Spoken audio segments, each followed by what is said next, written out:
Well, good evening, everyone. Welcome to our 7th District Virginia House of Delegates Candidate Forum. We are so glad you could join us this evening to hear from our candidates regarding their policies, platforms, and plans. Fairfax County NAACP is on a mission as a nonpartisan organization, a mission to achieve equity, racial justice, political rights, and social inclusion by advancing policies and practices that expand human and civil rights, eliminate discrimination, and accelerate the well-being, education, and economic security of Black people and all persons of color. We are, of course, honored to join with Reston Strong and Reston Patch tonight to bring you this informative, moderated candidates discussion. The Virginia House of Delegates is one of 2 houses of the Virginia General Assembly. The other house is the Senate of Virginia. There are 100 members in the House who are elected for a 2-year term. The House of Delegates, along with the Senate, creates statewide laws and establishes the state budget. The House of Delegates sets public policy that directly impacts our daily lives by passing legislation that is related to our schools, transportation, voting rights, healthcare, justice system, land use, workers' rights protections, fair housing practices, clean energy transition, and so much more. They also set levels for state spending, raise and lower taxes, and vote to uphold or override gubernatorial vetoes. Needless to say, the Virginia House of Delegates wields great power in how we live in Virginia. Therefore, it is vitally important that we know our candidates well and work closely with them to advocate on behalf of those laws that influence our lives and livelihoods. So without further ado, I'm going to turn it over to Sarah from Reston Strong. Good evening. I'm Sarah Salvarez de Souza, the Executive Director at Reston Strong. Thank you, Michelle, for those beautiful remarks. I just want to start with a quick quote from Elie Wiesel. He gave a speech at the White House in 1999 titled "The Perils of Indifference," in which he emphasized the danger of apathy. Tonight, I'd like to share a quick quote from his speech. "Indifference is not a beginning, it's an end. And therefore, indifference is always the friend of the enemy, for it benefits the aggressor, never his victim, whose pain is magnified when he or she feels forgotten. The political prisoner in his cell, the hungry children, the homeless refugees, not to respond to their plight, not to relieve their solitude by offering them a spark of hope, is to exile them from human memory. And in denying their humanity, we betray our own." Reston Strong was formed in March 2020 to make a difference. When our worlds came to a screeching halt with COVID, our founding members came together to create an organization that would step up and fill a need. Today, Reston Strong advocates for the homeless, helps food insecurity. We have provided over 100,000 pounds of food through our food rescue and diversion efforts. Tonight, our plea to the candidates is please understand the perils of indifference, and we hope you do not forget. In denying their humanity, we betray our own. That said, I'd like to take this opportunity to introduce our fantastic panel of moderators. First up, we have Michael O'Connell, editor of the Reston Patch. Michael is a field editor with the Reston Patch. He is also the host and producer of the weekly It's All Journalism podcast and produces the Better News podcast for the American Press Institute. Previously, Michael was a digital editor at Local News Now, a senior digital editor at Federal News Network, a producer of National Governors Association's Meet the Threat podcast, and managing editor at the Connection newspapers. For 3 years, Michael taught podcasting at the American University School of Communications Masters in Digital Storytelling program. Thank you, Michael, for moderating tonight. Next up, we have Bianca Moskaitis. There is Bianca. Bianca Yes, has you said it right. Bianca has a vision to impact the community she's known her whole life living in the DMV. She's a pillar in her community, a caring parent and spouse, and let us not forget, CEO at Real to Real Experiences. And Bianca has been a great friend and volunteer with Reston Strong as well. Thank you, Bianca. Next up, we've got Herb William Buffo, or Coach Herb to many. Herb is the recipient of the Best of Reston Award, which only gives you a glimpse into the impact he's had in his community. Herb has a wealth of knowledge, stories from growing up all over the world to his playing days in high school and the countless lives he's positively changed. Huge thanks to our fabulous moderators, the candidates tonight, our amazing partners in action, the Fairfax County NAACP, and everyone tuning in on a Tuesday night. We are Reston Strong. Thank you, folks.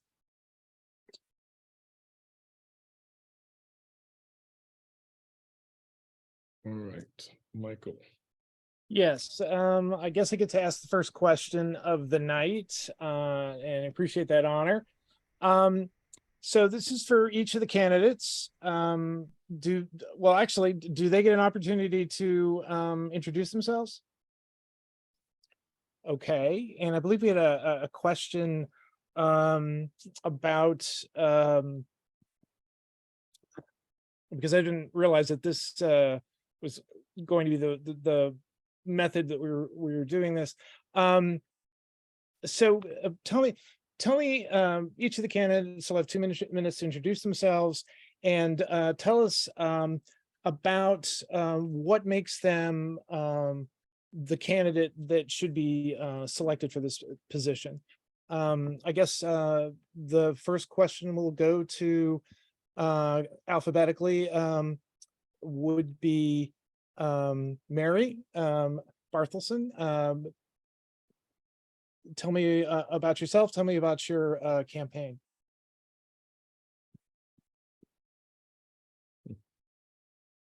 Thank you. Hello, everyone. My name is Mary Barthelson. I am an engineer in the space industry and a community volunteer. I was born in Arlington and grew up in Fairfax before moving out to Haymarket, where I graduated from Battlefield High School's advanced STEM program. I apologize for leaving the county, but my excuse is that I was a minor taken against my will. So as soon as I graduated, I moved right back to Fairfax to attend George Mason University, where I got my bachelor's and master's degrees in systems engineering. Over the last decade, I have gained experience working in the national security and space industry. I'm currently lead modeler at SCIC, where I lead a team designing the architecture of new space systems. Most people know me for my work advocating for low income and unhoused families in Fairfax County, as well as my work resettling Afghan refugees and promoting STEM education through the STEM club I founded at Forest Edge Elementary School. I appreciate everyone for being here tonight, and I'm looking forward to speaking to you more about my vision for our community. Okay. Just looking for my list. I'm sorry. I'm the guy who's to blame for the mess up with Rest and Patch. So my focus is a little off. I apologize. I'll get on top of that. Actually, Sarah, can I ask you to ask the next two candidates questions, please? Sure, you started alphabetically, so I think Shamli is the next alphabetically. We're gonna do introductions. Introductions, yes, the introductions. That's what I meant. So Shamli, I think you're next up for introductions, and you have 2 minutes to. Can you unmute yourself? There we go. Now I can. There you are. Okay. Good evening. Thank you to the NAACP, Rest and Strong, and Rest and Patch for hosting this forum, and to all of you for taking the time to attend. I'm Shamali Houth, and I'm running for delegate in House District 7. We need strong leadership in Richmond to fight against the relentless attacks on education, women's rights, and reproductive freedom, our progressive values, and even our democracy.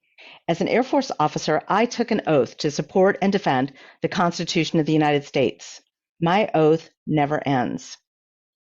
I'm an immigrant, a veteran, a community organizer, and most recently have worked for 100 Mill District Supervisor Walter Alcorn, who is endorsing my campaign.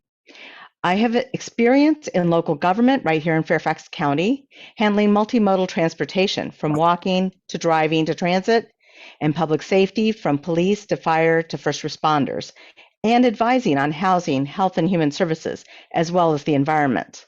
I have heard from many of you about the needs in our community, and I will be your voice in Richmond.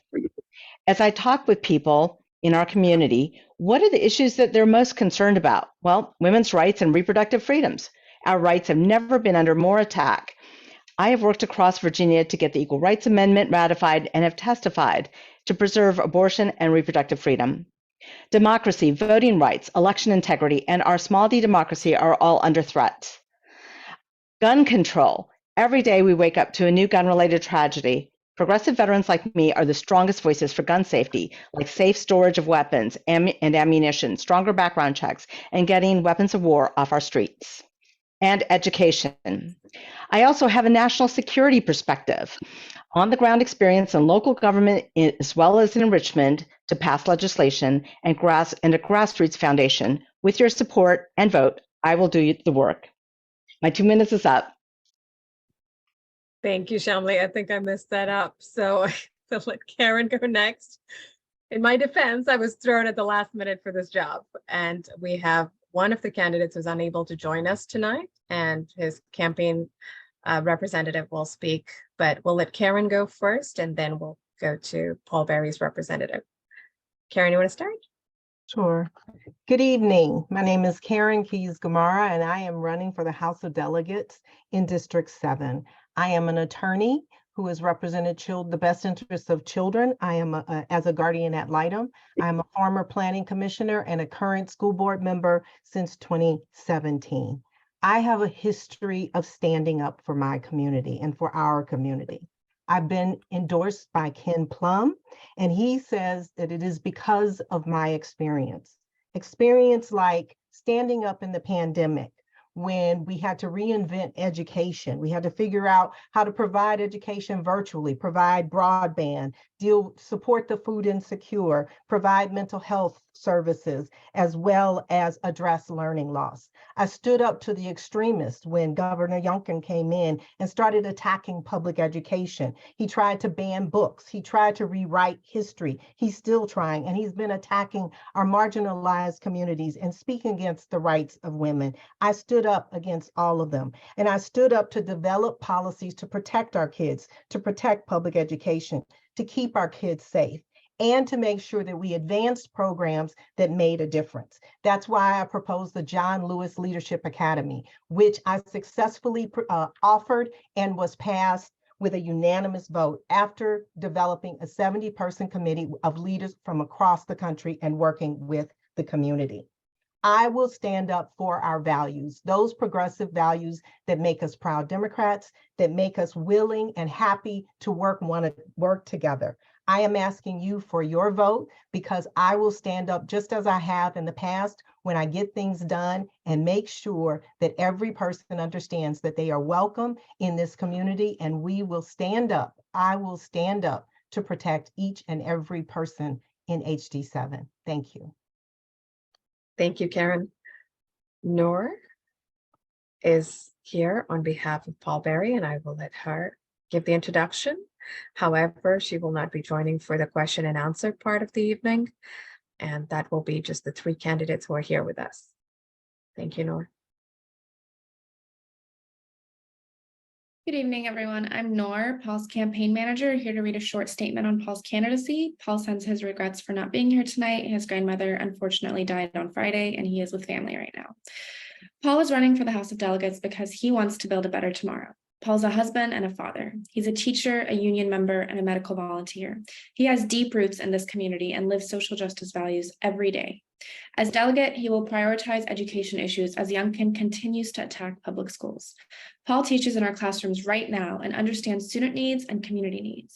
He's not just concerned with student outcomes, but also community well-being, like preventing gun violence and teaching students to be good stewards of the environment. Paul believes working families deserve a seat at the table, and he lives those values as a member of his teachers union. He's seen firsthand the work that needs to be done to ensure that no one in Virginia is left behind. He's even more driven to run after seeing the equity gaps across our state in education and health. Because of his strong advocacy for marginalized communities, Governor Northam appointed Paul to advise on policy and budget issues. Paul was elevated to a leadership position in the office of the governor and saw a policy agenda impacting nearly 1 million Virginians. This was a big responsibility that he did not take lightly. He advised the governor on issues that impact all of us. Paul worked with Governor Northam, his cabinet, and with Democrats in the House of Delegates to develop ideas for policy and executive action. Paul made the recommendation directly to Governor Northam to fund the Affordable Housing Fund, and the governor did just that. Paul's ready to get to work. He'll be focused on the kitchen table issues that matter. He knows and has been involved with the legislative process. As your delegate, Paul will use his experience as a trusted advisor to Governor Northam to raise teacher salaries, make our public schools second to none, defend reproductive rights, expand health insurance for children, fight for a clean energy economy, and work with local authorities to bring down the cost of living. On a personal note, I truly do believe Paul's the best person for the job and will fight hard to pass progressive legislation that matters. We hope to earn your trust and support. Thank you for having us and for attending today. Okay, Sarah, I'll take the ball. Thank you very much for stepping in there. From this point on, this is the question and answer phase.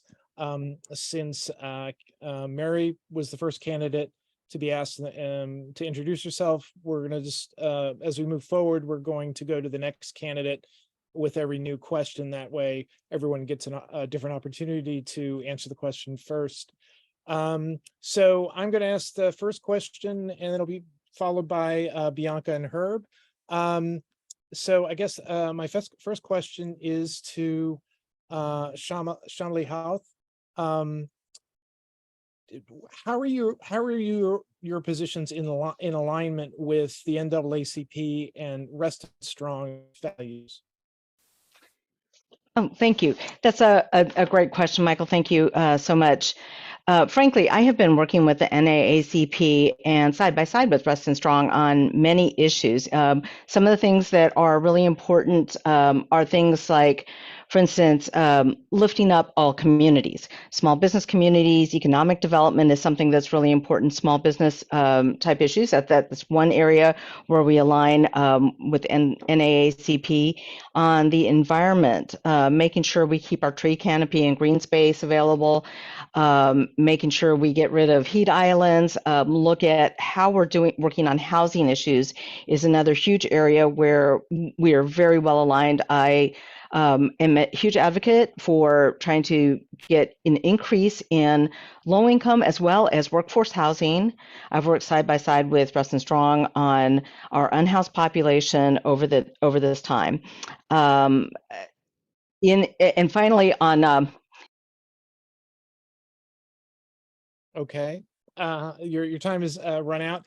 Yeah, just a reminder, and I should have said this at the very beginning. You're going to get 1 minute to answer the question in the question and answer phase. So you have to answer quickly. The same question to Karen Keys-Gamarra. How are you in alignment with NAACP and Rest Strong's values? Well, I will say that I joined the NAACP when I was 17 years old and participated in the AXO competition, which stands for, well, it doesn't matter at any rate, but I participated as an orator. I am also a former planning commissioner who has worked to include set-asides for affordable housing. I've been a very strong voice on criminal justice reform. Particularly with respect to Timothy Johnson, and making sure that people understood that we have to have laws that people can feel as though we have equal protection under the law. I did release a press release regarding that, making a recommendation because there were problems when the indictment was not issued there. And I've also supported environmental initiatives within our schools to make sure that we are moving toward cleaner energy, providing solar panels on our schools and buses. Okay, thank you. And Mary Barthelson, it's your turn. How are you in alignment with NAACP and Rest Strong's values? I've worked hands-on with Rest Strong for a few years now, starting by helping them host their Black Lives Matter demonstration along Reston Parkway, which had 2,000 people attending. And I've also made sure to continue attending for protests on behalf of Timothy Johnson. And one of the biggest social justice challenges that both Rest Strong and the NAACP have tackled locally is housing insecurity. We have a growing number of tent communities in the area, and I've gone before the Board of Supervisors to talk about, what I've seen personally from the tent communities in the area. We have people who are as young as 19 staying there, as well as people who are around 80 years old, and predominantly they are minorities. So I think it is very important for us to have voices to champion them. Thank you. Bianca, it's your turn. Yes, good evening, everybody. So my question is going to go to candidate Mary first.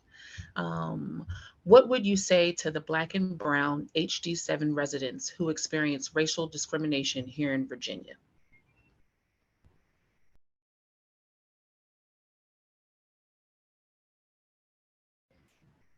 I would say that, everyone deserves to feel safe and secure in our community, no matter what background they're from or whatever attribute they have, racially, sexual orientation, or religion. It should not be a factor in anyone's individual rights. We are all equal, deserving human beings. I do have a very multicultural family, and so I've seen some of the things that they've struggled with firsthand. And so although it's not something that I personally experience, it's something that I care deeply about, and I feel is personal because I've seen it firsthand. I have a little brother who's half Iranian, and when Trump was spraying his terrible rhetoric around, I saw how it changed his perception of himself, and that's not something that we should accept here. Thank you for that. Thank you. And for candidate Shamalai, I'm so sorry. My apologies for if I mispronounce your name. My name's Shamali. Thank you. Shamali, my Yeah, Shamali. apologies. Yes, Shamali. What would you have to say to the Black and Brown HD7 residents who experience racial discrimination as well? Frankly, my heart breaks. I mean, let me start with that. My heart breaks at the systemic racism that is embedded into so many of our systems, and that is so hard to break. But we have to keep working at it. We have to keep pushing at every single moment to try to break some of these systemic things, everything from our transportation system to the way our housing was, where heat islands are located, all of these things, where we have climate injustice, where we had food insecurity, all of these things, let alone things like having police officers disproportionately use force against communities of color, especially Black communities, Hispanic communities. It's frankly so past time that we do something about it. And so I am all in to make the change. Thank you. I could feel it too. Thank you. I appreciate it. And candidate Karen, I asked this question to you as well. Thank you. My message to Black and Brown communities is that you do not stand alone. I have been working on these issues because our history, African-American history, the history of immigrants coming, Native Americans, is American history. And I would focus on these issues in a two-pronged way. First of all, education. We have to tell the truth about our history.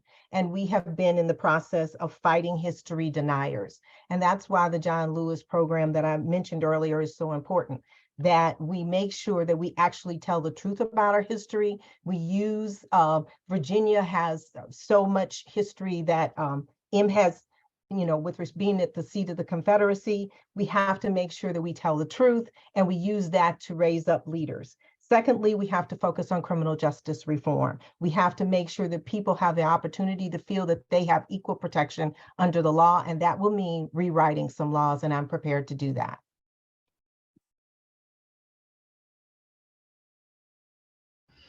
Thank you. Herb, it's your turn.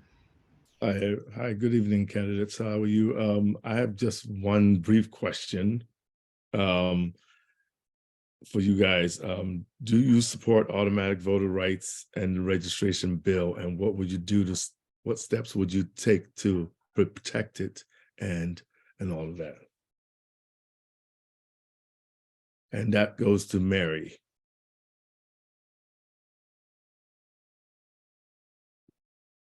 So I think that Virginia has made a lot of progress to improve voting rights the last few years, but it's very important that we maintain our majority in the Senate if we don't want to see that progress overturned by the governor. So I'm planning to work with other candidates throughout the state who are in the swing districts that support voting rights to make sure that we're getting them elected. And I'd also like to make sure that as soon as we get the opportunity and we get the state back, that we codify voting rights into the Virginia Constitution. We've seen Virginia in particular has a really terrible history of voting suppression, which was aimed at excluding Black Americans. And so we have to make sure that our progress is not rolled back and that no one is disenfranchised and that their voice is heard in the ballot box. And the same one for candidate Shamali.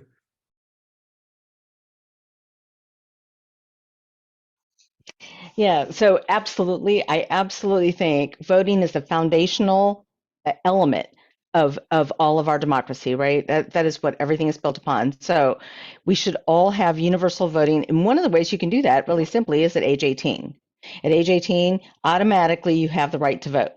It gets passed on immediately. You don't have to have a driver's license. Oops, sorry. Yeah, you don't have to have a driver's license. You don't have to go through the driver's license process, any of that to be able to vote. It's an automatic right that's given to you. And that's, that's a basic right. And this idea that our current governor is trying to disenfranchise people who have served their time and are coming out of the system, and it is abhorrent to me. It is something that we absolutely need to rail against. We need to be completely transparent in any effort to curtail voting rights. And candidate Karen, please. Yes, voting rights are fundamental. I have worked as a voting election officer, protecting voters when they come in. And one of the things that was very disturbing to me one year when Obama was running was that you could tell those that wanted to object about voters, you could tell who would be objected to. They were women, they were young people, they were people of color. And so I agree, we need to have automatic registration at the age of 18. We need to expand those rights by allowing mail-in voting as they do in other states.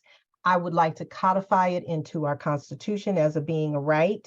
And that I would also like to provide a particular procedure by which if someone questions your right, that there is a procedure by which you can complain and make sure that your rights are not infringed. We cannot disenfranchise communities. And we also need to make sure that those who have served their time, when they have gone to jail and they have met their debt to society,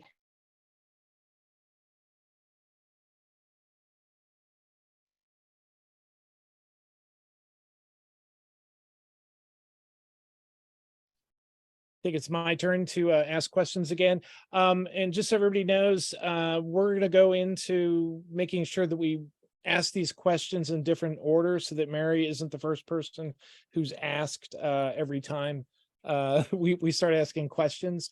That way it'll be a little fair or more fair to each of the candidates. So the first question, this question I'm going to start off by asking Shamali. Are you aware of the tent encampment in Reston? And have you visited our neighbors in tents in Reston? And what policies would you advocate for at the state level to help your constituents who live in tents?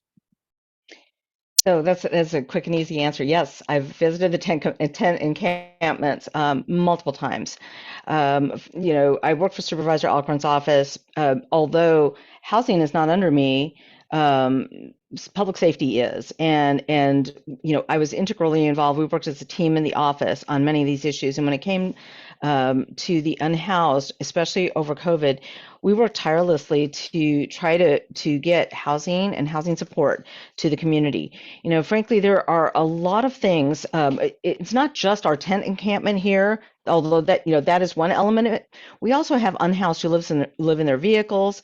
I've been out to our hypothermia shelters and visited and talked with people who are unhoused. There are a lot of different things that we need to do, from making sure that we have supportive housing for people to move into, immediate urgent housing, and then also finding out how we can keep people in their housing so they don't become unhoused to start.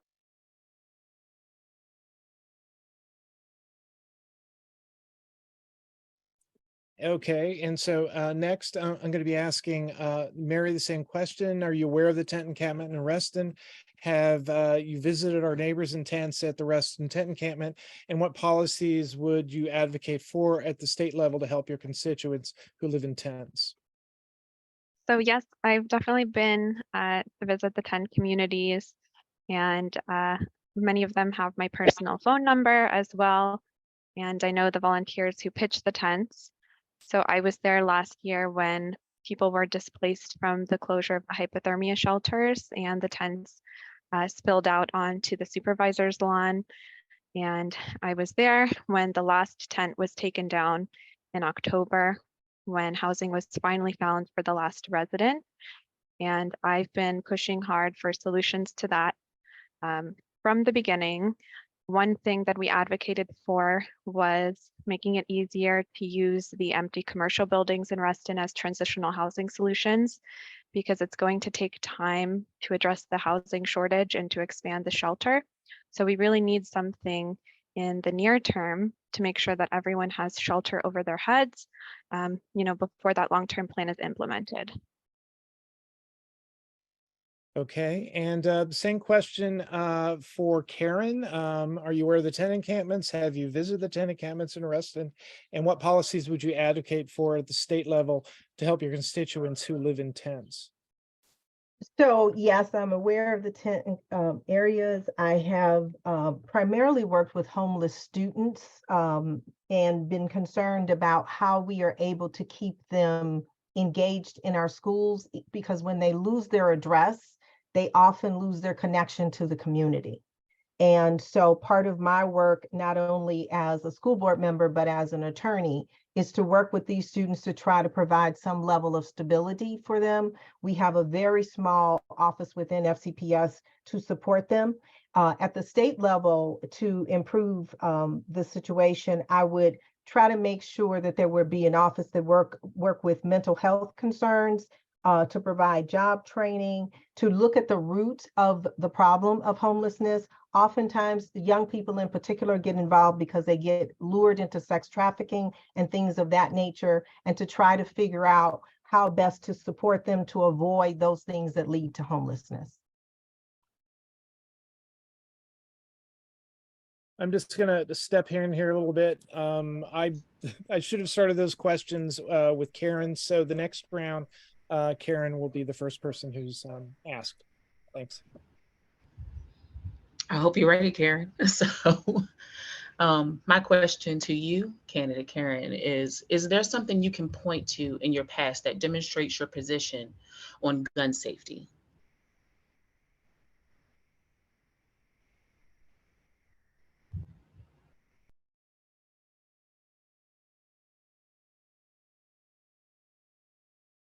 Wow, that's hard. Yeah, I have certainly lost family members with respect to gun violence. I have worked with young people who have been the victims of gun violence. I've worked with families where domestic violence has led to gun violence, and I was assigned to those young people as a guardian ad litem, as their attorney, to represent their interests and to get them into a more stable environment. As a school board member, we have certainly worked to try to make sure that there is legislation to keep not just our schools gun-free, but to the surrounding areas. And we are having to work on safety because so many people are concerned. And I have had to listen to our staff members who are scared.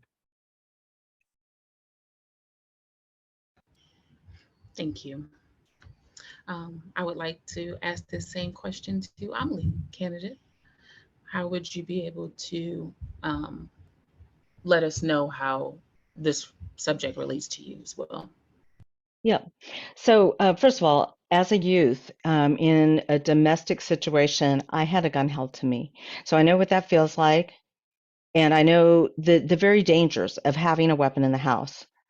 I'm also a veteran, and as a veteran, I know what weapons of war do on the streets and what we can do to prevent some of this gun violence. We absolutely need to ban weapons of war from our streets, but more than that, we need to reduce our capacity of our magazines. We need to get rid of ghost guns. We need to have safe storage in our homes because most gun deaths are from suicide. And frankly, this is an area where having a gun in the house, you have to have it safely secured, and having separate storage for ammunition is another way that we can actually help reduce gun violence deaths. My youngest tragically attempted suicide. They failed, but if we had had a weapon in the house, that result may have been completely different.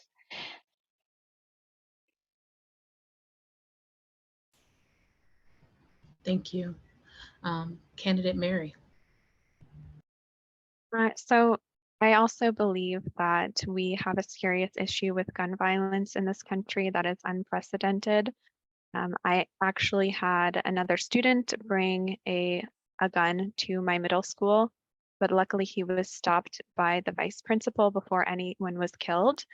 And, it's very important that we have the right laws in place to ensure that guns are kept out of the hands of people who should not have them. So to start, I plan to focus on championing gun legislation that will keep guns out of the hands of domestic abusers who are not qualified to have those guns. There's loopholes that we need to close, and also protecting children by improving the safe gun storage measures. And then another big one, which we got passed recently, is red flag laws, but the governor did not take money available at the federal level in order to fund those programs. So we need to make sure that he's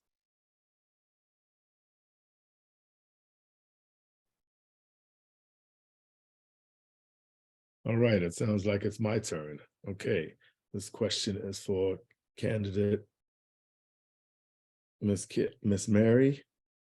And the question is how would you protect the transgender rights as a member of the House of Delegates? I think it's really important to make sure that gender identity is included in all policies related to anti-discrimination measures. So that includes in schools, but also elsewhere. Protecting Title IX at the federal level is going to be really important. And then also making sure that, it's followed within the state. Unfortunately, a lot of the rhetoric has I think, increased the vitriol towards them, particularly in Virginia, coming from the AG and the governor. So we really need to make sure that we are elevating their voices and, making sure that we work with our LGBT advocacy groups, such as GLIS in Northern Virginia, to make sure that, we are getting policies passed to protect them. And Ms. Shamali, you're next, candidate Shamali.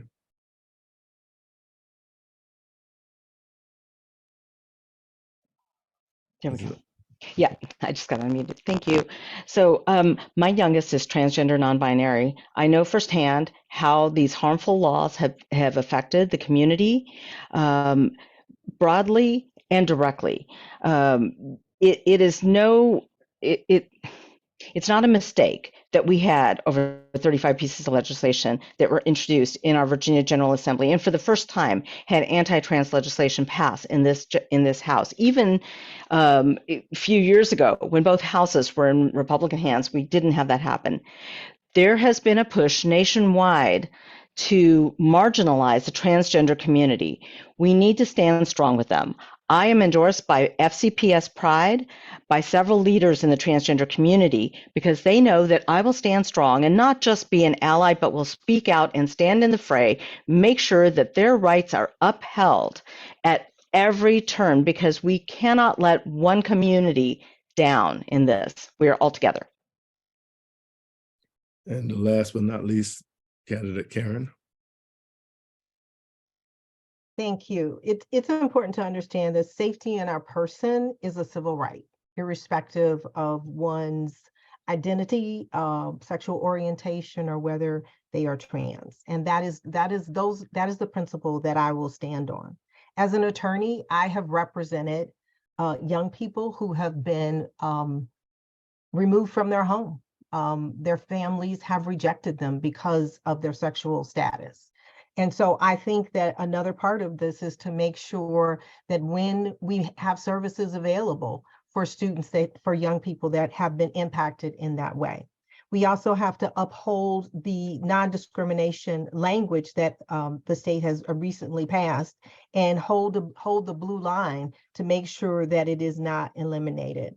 I too have worked for a number of years on the school board with this community. I have strong language from Robert Rigby, who is an advocate, who has noted my hard work.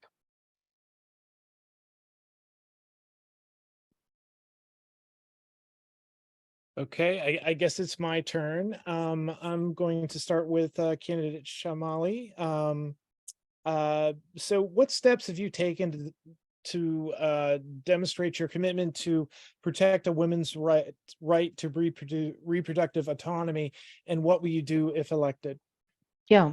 So just this last session at the General Assembly, I went down and testified and gave my personal abortion story before the General Assembly in an effort, because Delegate Charnel Herring had legislation forward to enshrine the tenets of Roe in our Virginia Constitution, and we were trying to get that passed.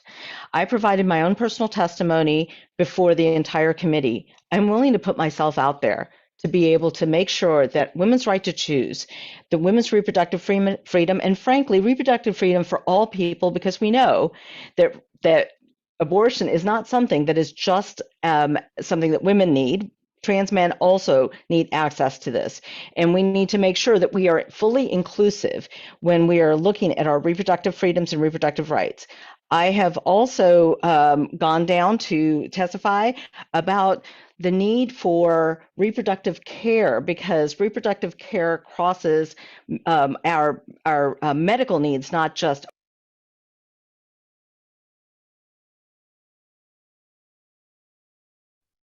Thank you for that. I just want to interject at this point that we may have some time set aside here. I should say we actually have some time set aside here at the end of our question and answer session to ask questions from the audience. If you have a question, please put it in chat. So now I turn to Karen with the same question. What steps have you taken to demonstrate your commitment to protect a woman's right to reproductive autonomy, and what will you do if elected? Well, as a candidate, I have certainly stated my unequivocal support for access to abortion and reproductive care. I am a monthly contributor to Planned Parenthood, and I have, I certainly believe that this is a civil right. The government should not be involved in making these types of choices for an individual. So that is my stance. And I would also, as a planning commissioner, I am very aware that there are some parts of our nation that are trying to use zoning laws to stop access to abortion. And I would unequivocally fight against that. So I support codifying Roe v. Wade. And I also think there needs to be language on the books to prevent using zoning to prevent access to abortion. Okay, thank you. And I guess the last person you need to ask that to is candidate Mary. What steps have you taken to demonstrate your commitment to protect a woman's right to reproductive autonomy, and what will you do if elected? Nothing impacts a woman's life more than her decision of when to become a mother. I think that's a very personal choice that the government should not play a role in. We've seen the detrimental impact it can have on the health of women, trans, and non-binary people when they don't have access to healthcare. They can die. My mother had 2 miscarriages before she had my older brother. And a lot of people are not aware that people who miscarry often need access to the same services as people who need to have an abortion. So I support codifying Roe, protecting access to clinics, and also protecting the doctors who perform abortions. And we're also going to need to pick up 3 seats in the House in order to do that and get rid of the unreliable swing voters in the Senate for candidates who are unapologetically pro-choice. Okay, thank you.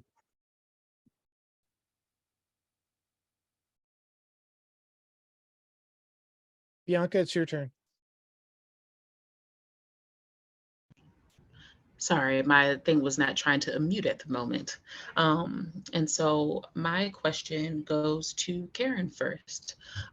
Karen, what can members of the House of Delegates do to counter efforts to limit the educational materials students can access? This is going to sound like a theme, but I actually believe access to education is another civil right. And I think we need to ban bans on books. Listen, the most oppressive times that we've had in this nation is when we have limited access to education, whether it was women, African Americans, Native Americans, and we are better when we have an opportunity to have access to all information, which is why as a school board member, I wrote an op-ed for the Washington Post denouncing the governor's attack on these alleged divisive topics and CRT. We have to be able to have conversations that develop critical thinking skills. And in our public education system, we need to train and allow our children to have these discussions that are age appropriate. And we need to teach them ways to handle misinformation, because that mind has to be protected with knowledge and wisdom. And I believe it comes through education. Thank you. Candidate Mary, I'd like to ask you the same question. In the past, I've worked on educational initiatives aimed at closed societies. So those are societies whose countries do not have free speech and they have a lot of censorship. And a lot of that is aimed at their education system. So it's very scary and unfortunate to see a lot of the same attempts to control what students read about our history happening right here in Virginia. So I think it's very important to make sure that those conversations remain open, that books are not banned. And I also support closing the digital divide by broadening access to broadband to make sure that all students can access the internet. And I'd also like to support digital citizenship training that would teach kids how to, use the internet more constructively and avoid misinformation, as well as teach critical thinking skills. Thank you. Candidate Shamali.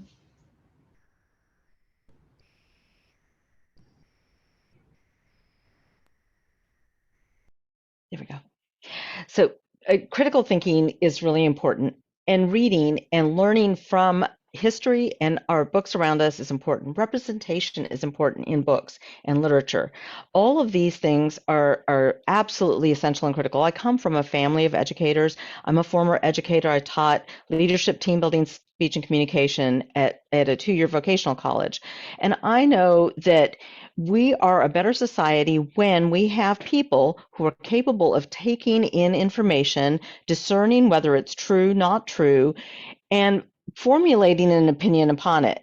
And that happens when we teach our children to do so. So we absolutely need to hold on to our capacity to have access to all literature, all reading materials, and make sure that that it's taught in a way that is age appropriate, but when we talk about age appropriateness, let's keep in mind that our children are subjected to age to different.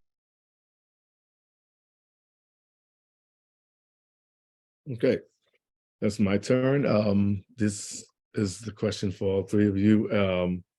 The question is if you're elected, what would be your top 3 initiatives as candidates or as officers of the House delegate? And the first question would be to Mary. So my top 3 priorities are issues that I have been working on for our local community for the last few years. The first one is to reduce housing insecurity. As I've mentioned, we have a growing number of tent communities in the area. Many of you have been there. And we have, in particular, rising homelessness among the elderly across the county. And Reston has an aging population. So I think that it's important that we do a study to figure out what the needs are going to be for the next 15 years so that we can plan for them. And also to bring a mobile mental health crisis unit to Reston that would co-respond with police in cases of mental health emergencies. That's not a service that's available to everyone in the county, but it's something that we should have. And also, I plan to use my technology background down in Richmond to make sure that we are transitioning to sustainable energy smoothly and to make EV charging stations and things like distributed rooftop solar available to more people. Okay, same question for you, candidate Shamali.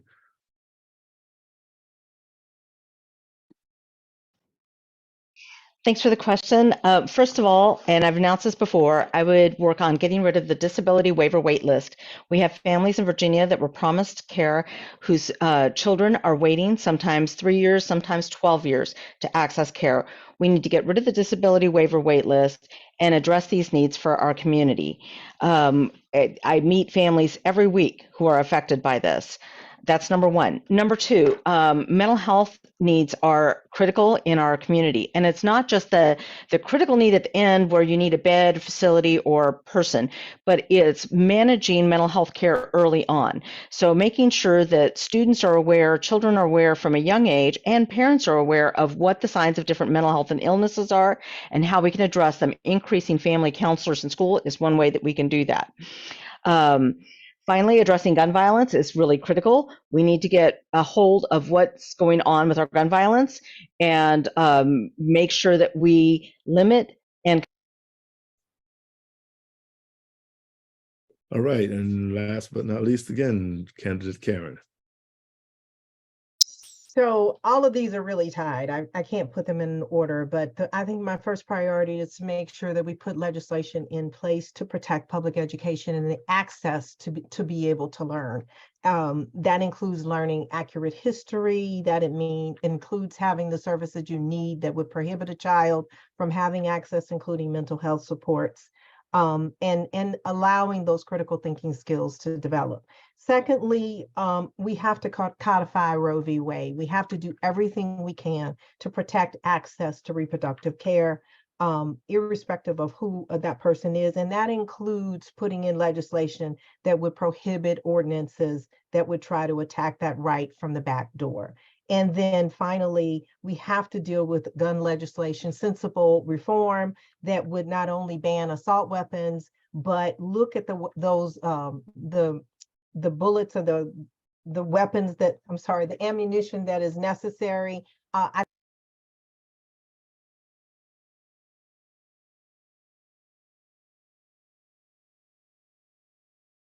Okay.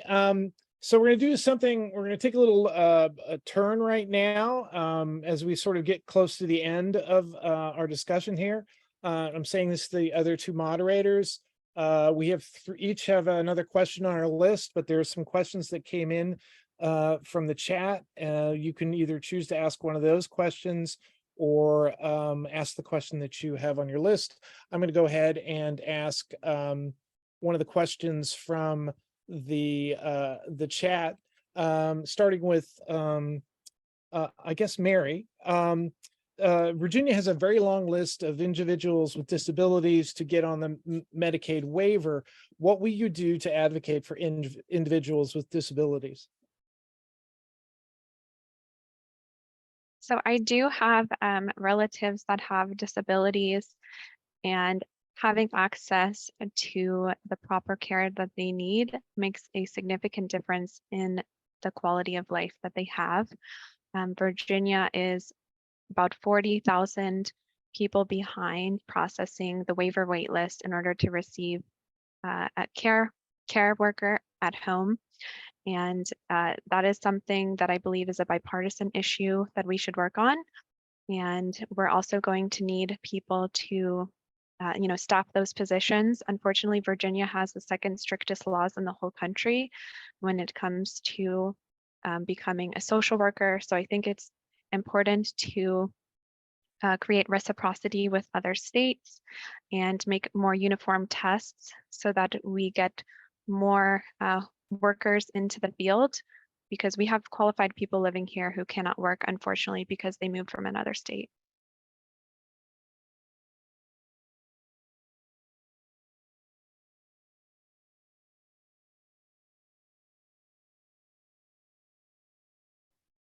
Michael, you're on mute. I am. Now I'm not. Shamali, Virginia has a very long list for individuals with disabilities to get on the Medicaid waiver. What will you do to advocate for individuals with disabilities? Yeah, I mean, I already mentioned getting rid of the disability waiver wait list. That's one thing, but one of the things that I've learned most is to listen and listen to the disability community first. One of their mottos is "Nothing about us without us." I am committed to making sure that I listen to what their needs are at every turn, because frankly, there are a lot of nuances to some of this legislation. Sometimes it looks like we can go in a really good way, and then there's something that we didn't look at and didn't anticipate. For instance, one of the things that I've heard about is we need to have greater voting access. We talked about voting rights, and people with disabilities can't necessarily access early voting sites. So that's one of the things that we need to do. When we talk about that disability waiver wait list, everybody's in one big bucket. We need to separate those out, find out what the highest needs are and what people have a mass of lower level needs that can be addressed very quickly. We need to allocate funding for it because funding is essential. And Okay, thank you very much for that. And so the question now goes to you, Karen. There's a very long list of individuals in Virginia with disabilities to get on the Medicaid waiver. What would you do to advocate for individuals with disabilities? I think one of the most critical things is to make sure that we find a funding source in order to be able to fund that. One of the things that I would like to do is to look at our ABC stores, which is state run. I'd have to study to determine whether we could actually make more if it was private and we had individual stores, and perhaps that would create more income. But we do have to look for that source, and it may have to come through advocating with the federal branch to try to get additional information. The IDEA statute for our public schools has never been fully funded. So certainly we have to look at that. In addition to that, we have to expand how we look at services, making sure that we serve neurodivergent needs, that we have greater inclusion in our schools and provide workforce training that includes people with special needs being able to work and be trained for our needed workforce needs. We have a worker shortage. Okay, thank you. Bianca? Yes, thank you. So my last question will be, what will you do to ensure that Reston District 7 receives the resources necessary for pedestrian safety? And I will start this with candidate Karen. Thank you.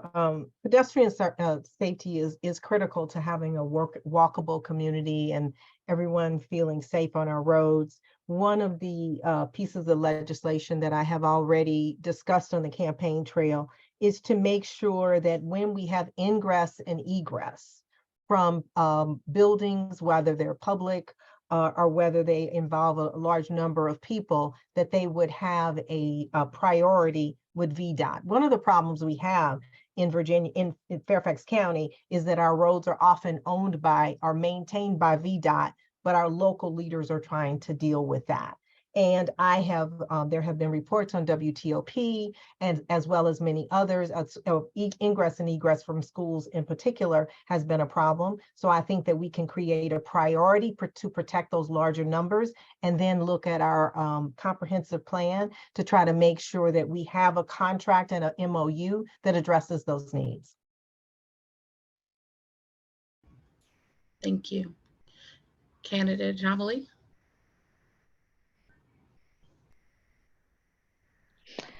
Thanks for the question. This has been something that I've been working on for the past several years. Handling transportation, multimodal transportation for the Hunter Mill District. Our second board matter here was pedestrian safety. We looked at various aspects of this, not only just being able to walk safely, but the condition of our sidewalks, the conditions of our roads, the missing links, missing ramps, missing lighting, because having all of those elements are necessary. High visibility crosswalks, as well as RRFBs, these rapid rectangular flashing beacons that allow people to know that somebody is crossing at a location. All of these types of elements are things that we can implement for pedestrian safety and reduce speed. But frankly, every time we've gone to VDOT, for every 15 requests that I would send to them, I would get 1 yes and 14 no's. We need to revamp VDOT where we have zoned way to be able to handle pedestrian safety in high mobility zones. Thank you. And Candidate Mary? So first, I'd like to look at what federal funding is available to improve our transportation in the area. I believe there is a lot of funding available with the infrastructure bills that have come up. And, I think that our community with the growing needs in particular should be center focus. The dollars that you invest into transportation are also an investment in your economy because it reduces commute time. Reston in particular, I think we have a lot of people here who would like to keep Reston walkable. So one thing I would like to do is connect the north and south trails and also make sure that we are, maintaining our roads and planning around intersections to make them safe for everyone. And yeah.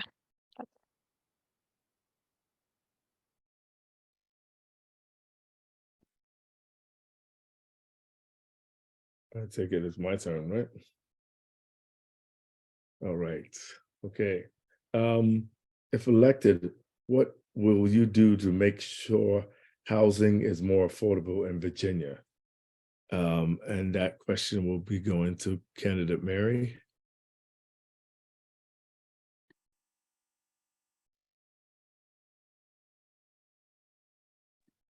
You're not.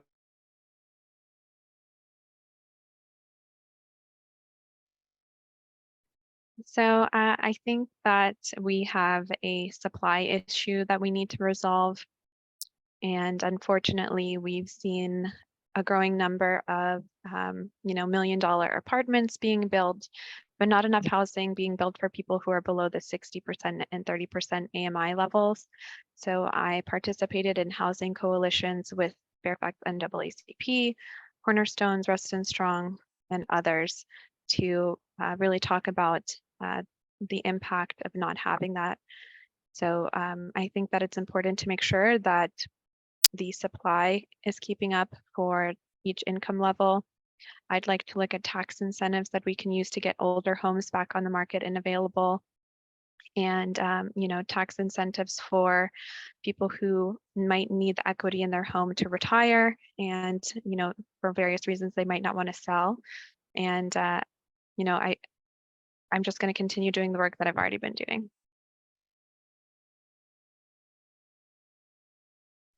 All right. Candidate Shamali, please.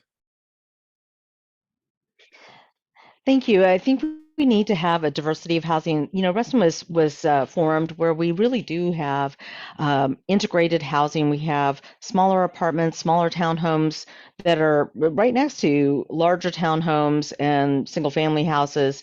So we have a community that has a variety of socioeconomic levels that can live side by side. It was one of our founding principles, and I think it's a really good principle. One of the things that we have seen recently with housing construction is that there is this tendency to create really high-end housing, and when we ask for affordable housing in there's just a handful of units and they're fairly easily identified. What we need is a greater diversity of housing that has more breadth and depth. So this includes housing for that 60% AMI, as well as the 30% AMI and below, as well as making sure that our building codes provide for adequate insulation, so housing.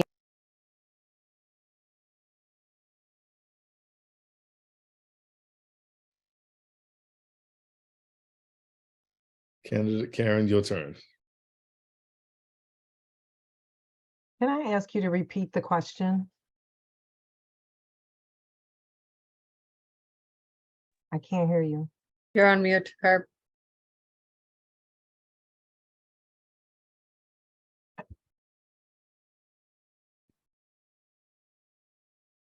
What, okay, can you hear me? Yes. Okay. What will you do to make sure housing is more affordable in Virginia? I think it has to be a multi-pronged approach. As a former planning commissioner, I know that we have trust funds that are inadequate. We have people below that 60% AMI that aren't being addressed. So first of all, I think we need to look at the high eviction rates and try to get some legislation there to prohibit that. I think we need job training programs to make sure that people can transition into higher paying jobs, especially with respect to creating a green economy as well as STEM. And we need to find various other sources to fund affordable housing. I already mentioned I'd like to look at the ABC stores as a possible way of doing that. And I think we need to look at our comprehensive plan we need to provide legislation that allows locales to change their comprehensive plan to allow more diversity of housing. That is also going to allow some negotiation with builders and funding for.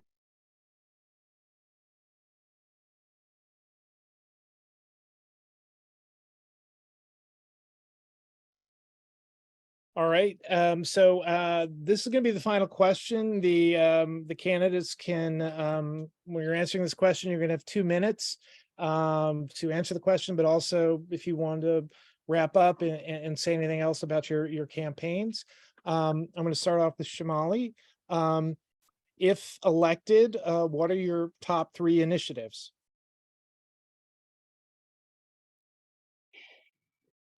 So we referenced this a little bit before, but I think, you know, I'm looking at things that I can actually pass in this with this particular governor, right?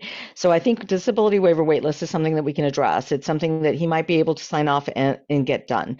Mental health needs and mental health capacity is another something that we can get done. We could pass the legislation to at least provide education at a young level and provide an increase of beds and training for mental health professionals at the higher levels. So those are some things that we could actually get passed and done with this particular governor at this time. So those are some priorities that I have. When it comes to things like the criminal justice system, frankly, I've done a lot of work with police over the last several years. Public safety was under me. And I think that we need to address how our public safety officers not just are trained, but what their training implies. Because we talk about use of force and when they can use force. The problem is the window that we look at is pretty narrow when we look at whether they used force appropriately or not. We need to widen that window. What could they have done before that time to de-escalate things so that we don't arrive at a place where use of force happens inappropriately? And I think those are some things that we might be able to look at expanding a little bit that we could get past, to widen the window of how we're looking at what a police officer is doing. Are they doing all the things they can to de-escalate a situation prior to it becoming a critical need?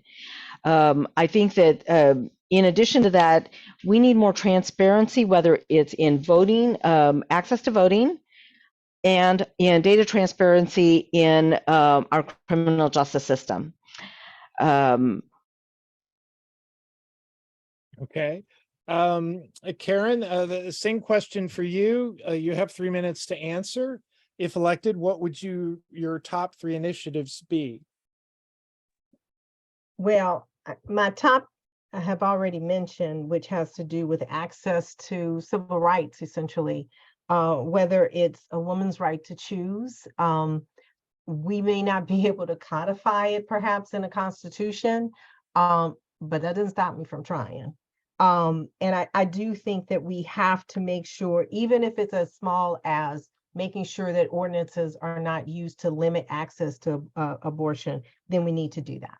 Another topic that I have to address is gun reform, making sure that we have safety law, common sense gun reform. At a minimum, we need to limit access to those weapons that of mass destruction, that ammunition that could be used to cause, multiple deaths. And so I think that may be an area where we can work across the aisle, but I think that I simply cannot give up on that. I also have to work to protect public education.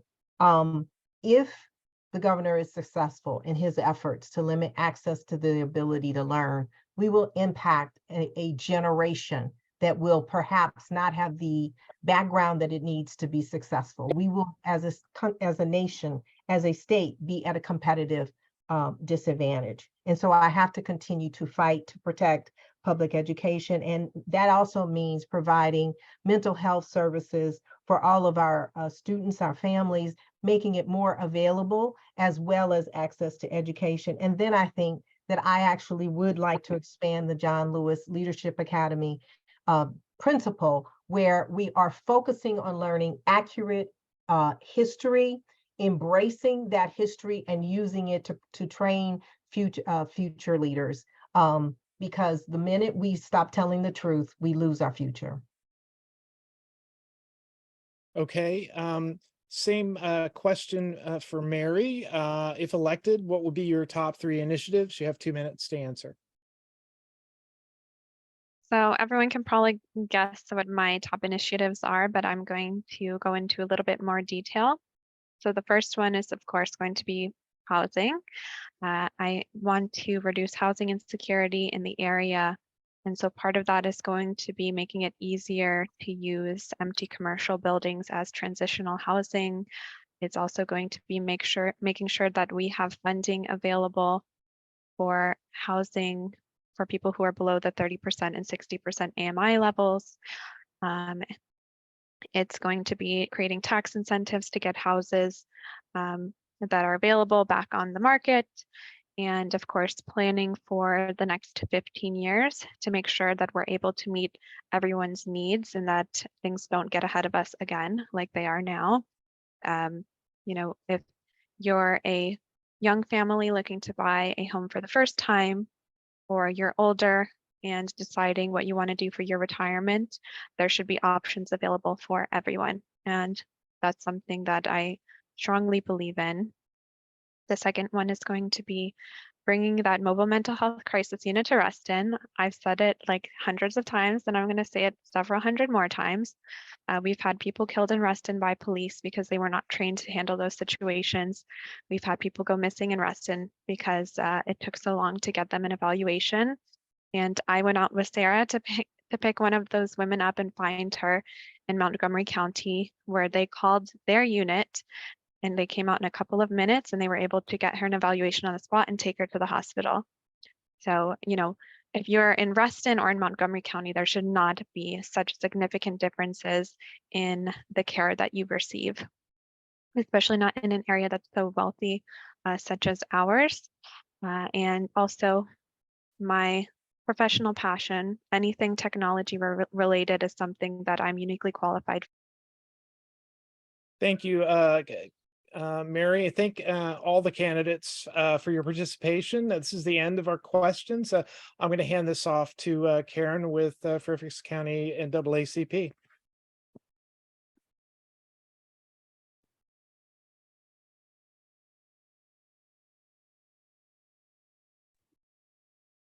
Thank you. Oh, what a wonderful candidate forum here today. And I'd like to thank everyone for joining us here to listen to the candidates for the House of Delegate District 7 speak to us, answer our questions that reflect our concerns, our goals and our visions for Virginia, as well as what we heard from community members of what those issues were unique to the district HD 7. When we asked folks to register for the program, that was one of the questions that we asked them, if they would submit comments and feedback as part of their registration. And so that's how we developed the questions that you heard today. And so I'd like to take this opportunity to thank our wonderful moderators, Michael, Bianca, and Herbert. Thank you so much for joining us here today. You guys did a stellar job.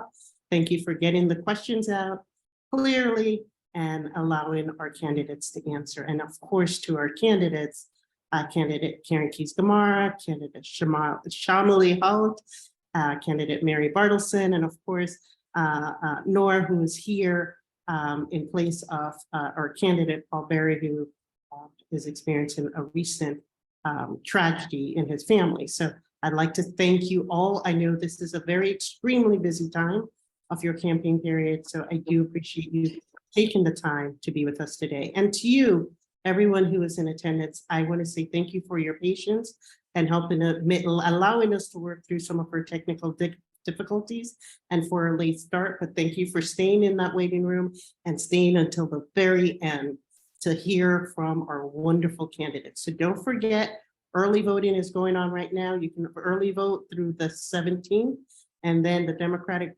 primary is on June 20th.